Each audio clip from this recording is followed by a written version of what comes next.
कक्षा 10वीं गणित में आप सभी का स्वागत है।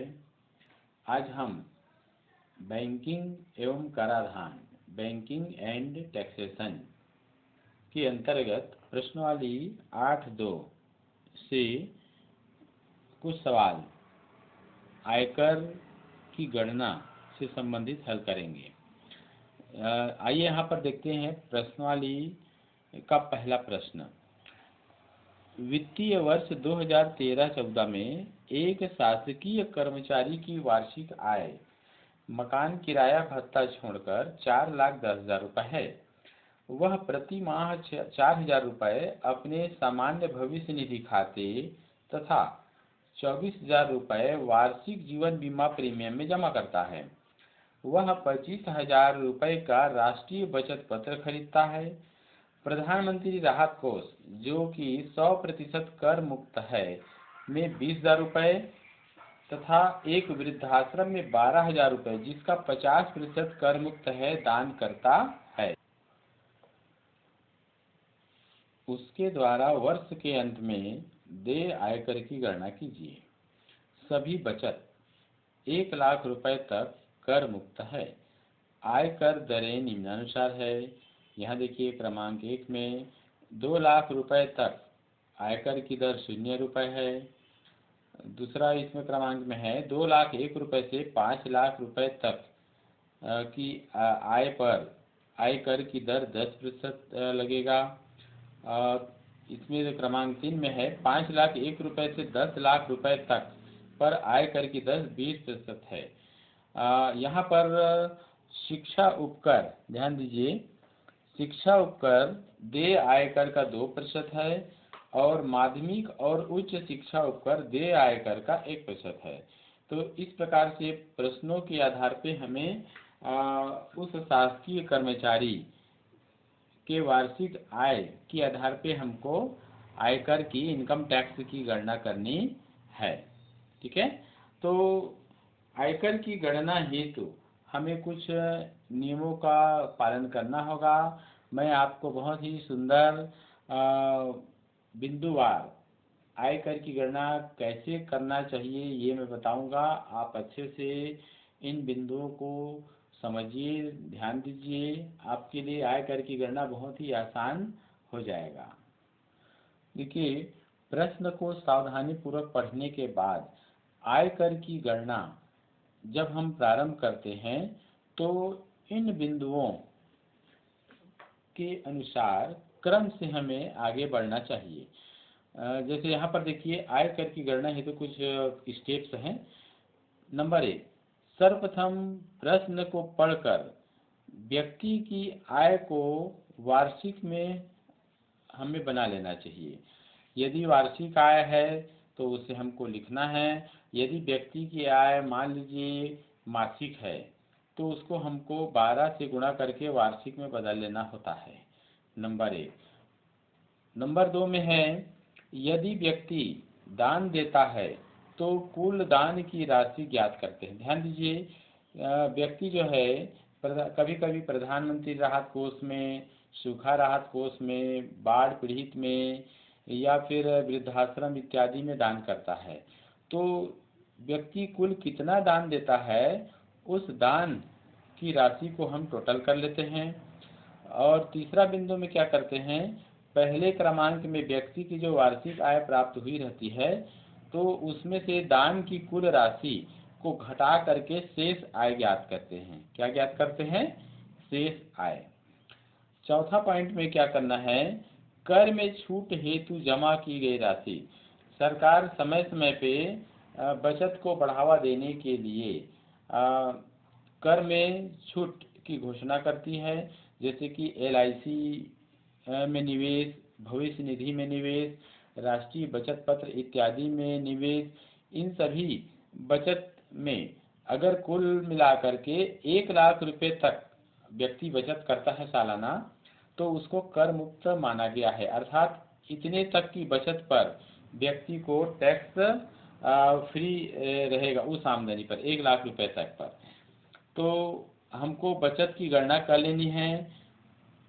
5वां पॉइंट में है कर योग्य आय ज्ञात करते हैं। कर योग्य आय ज्ञात करने के लिए क्या करेंगे, शेष आय में से। यहाँ पर देखिए प्रश्न क्रमांक 3 में शेष आय मिला है, और इसमें सरल क्रमांक 3 में, और क्रमांक 4 में हमको कुल बचत यहाँ प्राप्त हुआ है। ठीक है, तो शेष आय में से कुल बचत को घटा देंगे तो कर योग्य आय अर्थात वह राशि जिस पर आयकर लगेगा ज्ञात कर लेते हैं। ध्यान हमको ये रखना है, यदि सभी प्रकार की बचत 1 लाख रुपए से अधिक अगर आता है तो हमको 1 लाख को ही लेना है। ठीक है, अब अगला बिंदु में आते हैं, कर योग्य राशि से आयकर की गणना अब निर्देशानुसार करते हैं। ठीक है, इसे देय आयकर मानेंगे। जैसे यहाँ पर देखिए प्रश्न में आपने देखा है कि यहाँ पर निर्देश जैसे है कर योग्य सीमा, यहाँ पर है क्रमांक 1 2 लाख रुपए तक शून्य आयकर, 2 लाख 1 से 5 लाख रुपए तक 10% आयकर, और 5 लाख 1 रुपए से 10 लाख रुपए तक पर 20% आयकर लगेगा। इस प्रकार से जो निर्देश यहाँ दिया हुआ है, हर प्रश्न में आपको जो निर्देश रहेगा उसी के अनुरूप आपको आयकर की गणना करनी होगी। तो इस प्रकार से यहाँ पर देखिए आपको कर योग्य राशि से आयकर की गणना निर्देशानुसार करते हैं। इसे देय आयकर हम मानेंगे, जो भी यहाँ प्राप्त होगा उसे।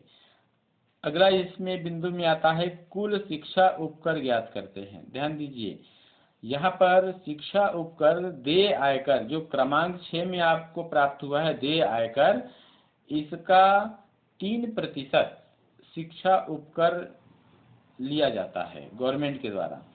तो कुल शिक्षा उपकर ज्ञात कर लेते हैं, देय आयकर का 3% ज्ञात करेंगे। और अगला बिंदु में है कुल देय आयकर ज्ञात करते हैं, जिसके लिए क्या है, देय आयकर में शिक्षा ऊपर जो भी प्राप्त हुआ रहेगा उसको जोड़ देंगे।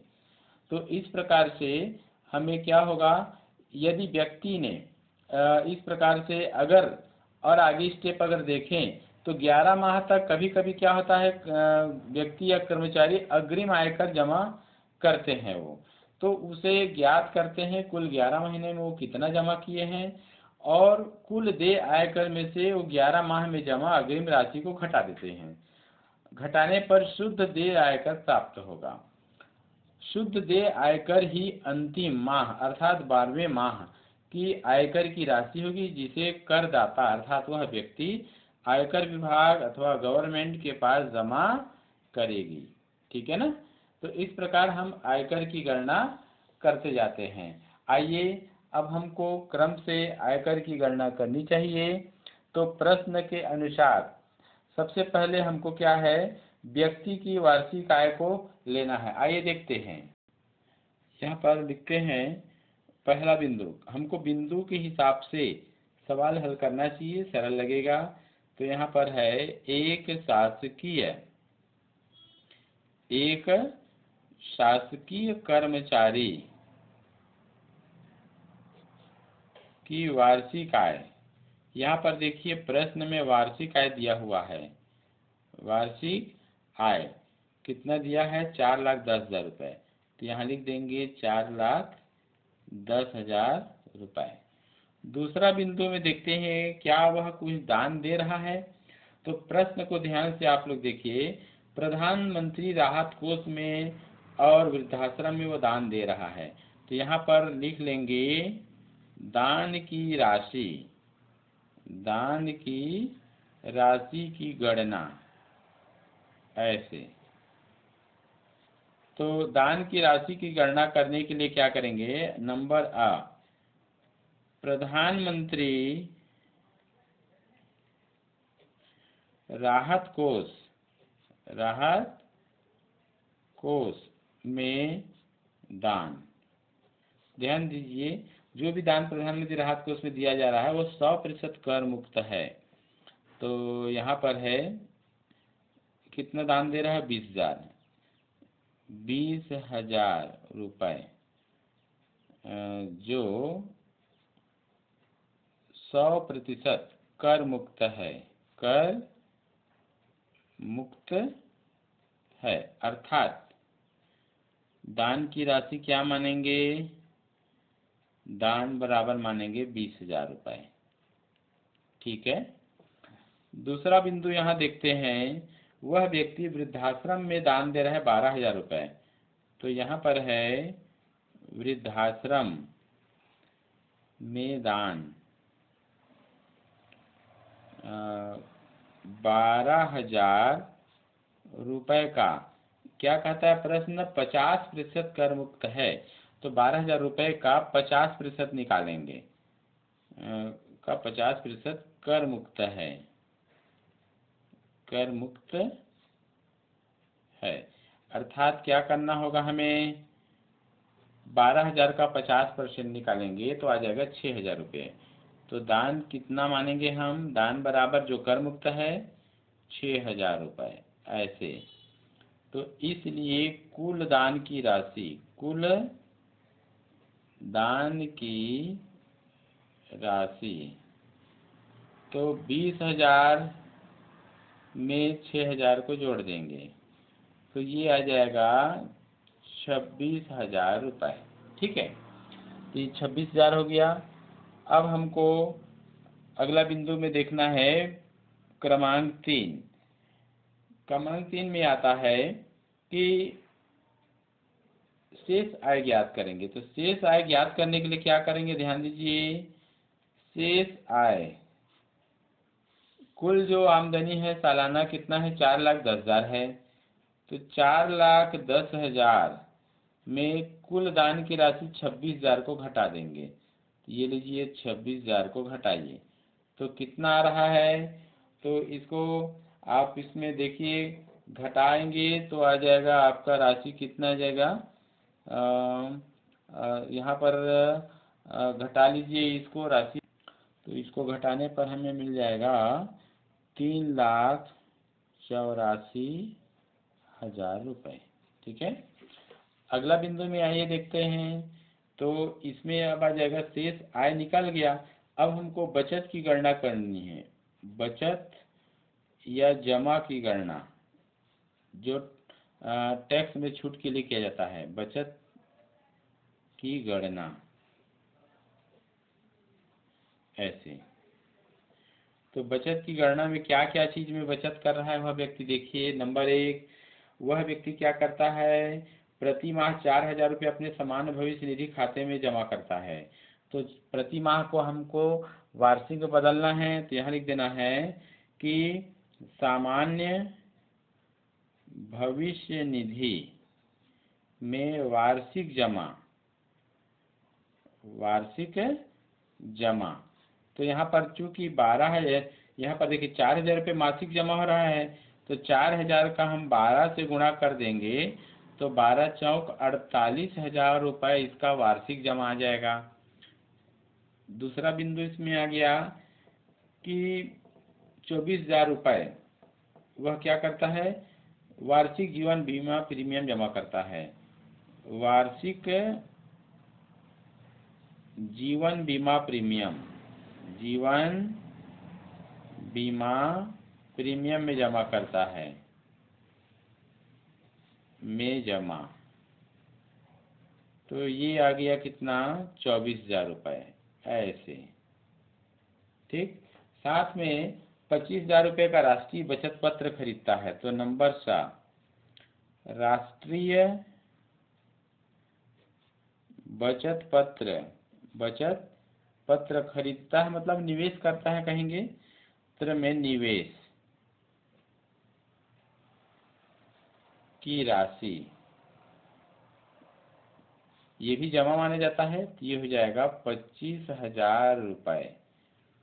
तो अब यहाँ निकाल देंगे, इसलिए कुल बचत, कुल बचत, तो ये तीनों को जोड़ देंगे, 48,000 धन 24,000 धन 25,000, और तीनों को जोड़ने से हमें मिल जाएगा, देख लीजिए इनको जोड़ेंगे तो 5 4 9 17 यानी 97,000, 97,000 रुपये मिला।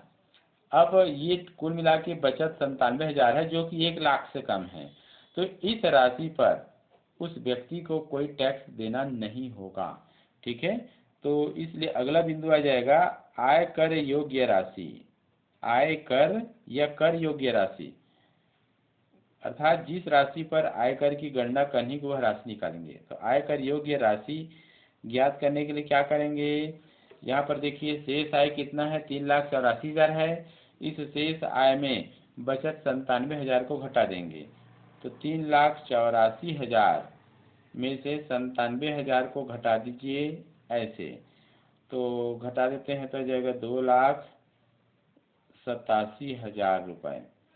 तो 2,87,000 रुपये वह राशि है जिस पर उस शासकीय कर्मचारी को सरकार को आयकर इनकम टैक्स देना होगा। तो अब आइए आयकर की गणना हमको करनी चाहिए। तो अगला बिंदु इसमें आता है आयकर की गणना। आयकर की गणना जो निर्धारित दर प्रश्न में दिया हुआ है। तो यहाँ पर देखिए नंबर आ, ध्यान दीजिए, यहाँ पर फिर से एक बार प्रश्न को देखिए। यहाँ पर है 2 लाख रुपए तक आयकर 0 रुपए है। 2,01,000 रुपए से 5 लाख रुपए तक आयकर कितना है, 10% है। तो आइए सवाल को देखते हैं अब। तो आयकर की गणना में नंबर आ, चूँकि व्यक्ति की आमदनी 2,87,000 रुपये है, लेकिन सरकार कहती है कि 2 लाख रुपए पर आयकर 0 है। तो यहाँ लिख देंगे 2 लाख रुपए तक पर आयकर। तो इस राशि पर आयकर लगेगा 0 रुपये। लेकिन इसकी जो आमदनी है 2 लाख से अधिक है। 2 लाख से अधिक और 5 लाख तक की आमदनी पर 10% आयकर लगेगा। तो आइए उसकी गणना करते हैं। तो 2 लाख रुपए से 5 लाख, तो चूंकि आमदनी 5 लाख तो है नहीं, तो जितना है 2,87,000 उसी को ले लेंगे। तो 2,87,000 रुपये तक की राशि पर 10% आयकर लगेगा। आयकर लगेगा अर्थात 2,87,000 में से 2 लाख को घटाएंगे तो आ गया कितना, यहाँ पर घटा लीजिए इस प्रकार से। ये 2 लाख ऐसे, तो घटाएंगे तो कितना जाएगा, 87,000। इस रुपए का 10% आयकर लगेगा तो कितना होगा, निकालिए। तो 87,000 गुणित 10/100, एक एक एक एक कट गया, तो 8,700 रुपये इसको आयकर लगेगा। ये देय आयकर है। इस देय आयकर में अभी शिक्षा उपकर लगना है। आइए देखते हैं। तो शिक्षा उपकर, शिक्षा उपकर, ध्यान दीजिए प्रश्न के ऊपर फिर से देखिए। यहाँ पर शिक्षा उपकर 2 प्रकार से लग रहा है। शिक्षा उपकर यहाँ देखिए शिक्षा उपकर देय आयकर का 2% लग रहा है और माध्यमिक और शिक्षा उपकर देय आयकर का 1%। टोटल शिक्षा उपकर कहें तो 2 और 1 3%। तो जो देय आयकर आया है उसका 3% हम ज्ञात करें। यहाँ पर देय आयकर, यहाँ लिख देंगे देय आयकर का 3%। तो देय आयकर कितना मिला है हमको, 8,700। तो 8,700 रुपये गुणित 3% यानी 3/100, ये ऐसे घटा दिए तो ये हो जाएगा 87 गुणित 3, 3 सत्ते 21, हासिल 2, 3 अट्ठे 24, 25 26, 261 रुपये शिक्षा उपकर लगा। ठीक है। तो अब अगला बिंदु इसमें आ गया। तो अगला इसमें बिंदु है शिक्षा उपकर को हमको क्या करना पड़ेगा, जोड़ देना होगा देय आयकर में। तो आ जाएगा कुल देय आयकर, कुल देय आयकर। तो यहाँ पर देय आयकर है 8,700, जिसमें शिक्षा उपकर 261 को जोड़ेंगे। तो इसको जोड़ दीजिए 6, 9 और ये 8। तो 8,961 रुपये शिक्षा उपकर सहित उसको, उस व्यक्ति को, सरकारी कर्मचारी को टैक्स देना होगा। इस प्रकार से अब अगली कड़ी में देखते हैं।